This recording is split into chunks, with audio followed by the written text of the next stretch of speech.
Oi, aku ini udah sebulan pusing sama mertua.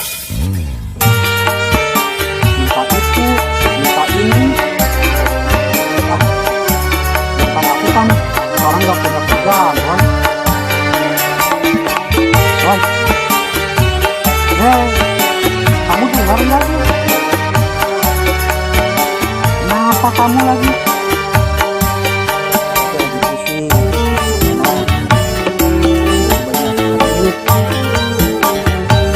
Kenapa kamu kan masih bujangan?